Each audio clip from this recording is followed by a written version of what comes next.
7টি সহজ অভ্যাস যা আপনার গুনাহ মুছে দিতে পারে। 1. প্রত্যেক কাজের শুরুতে বিসমিল্লাহ বলা।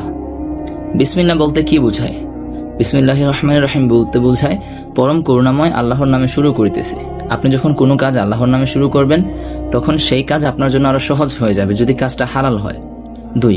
কোনো কাজের পরিকল্পনা করলে ইনশাআল্লাহ বলা। প্রত্যেকটা কাজে যখন আপনি ইনশাআল্লাহ বলবেন তখন সেই কাজটা আপনার জন্য সহজ হয়ে যাবে। আপনার কি মনে নাই ইয়াজুজ মাআজুজের কথা? তারা কিন্তু সেই দেওয়ালকে ভাঙতে পারছে না। কেন? কারণ তারা ইনশাআল্লাহ বলতেছিল না।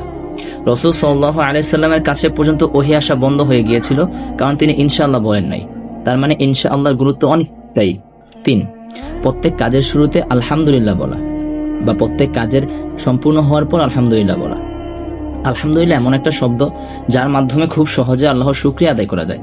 আপনি যখন বা আল্লাহ যখন আপনাকে একটা কাজের সফলতা দান করবে তখন যদি আপনি আল্লাহর শুকরিয়া আদায় করেন তাহলে আল্লাহ সেই নিয়ামত আরো বাড়িয়ে দেন। রাসূল সাল্লাল্লাহু আলাইহি সাল্লাম বলেছেন, যে ব্যক্তি আল্লাহর রহমত পেয়ে বা আল্লাহর নিয়ামত পেয়ে শুকরিয়া আদায় করবে আল্লাহ তার নিয়ামত আরো বৃদ্ধি করে দিবে।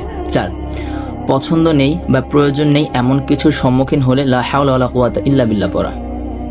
দেখেন, হঠাৎ করে এমনও হয়ে যায় যে আমরা দূর থেকে একজনকে দেখছি, কাছে যাওয়ার পর দেখছি যে ওই মানুষটা ভিন্ন।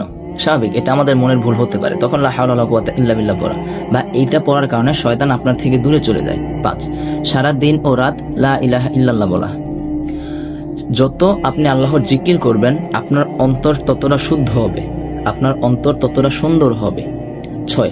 মুখ দিয়ে কোনো অপ্রীতিকর শব্দ বের হয়ে গেলে আস্তাগফিরুল্লাহ পড়া।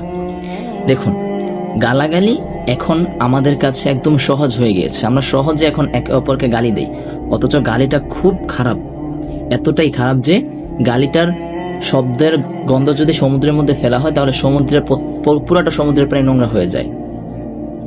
7. কোনো বিপর্যয়ের সম্মুখীন হলে ইন্না লিল্লাহি ওয়া ইন্না ইলাইহি রাজিউন পড়া। যখন কোনো বিপদের সংবাদ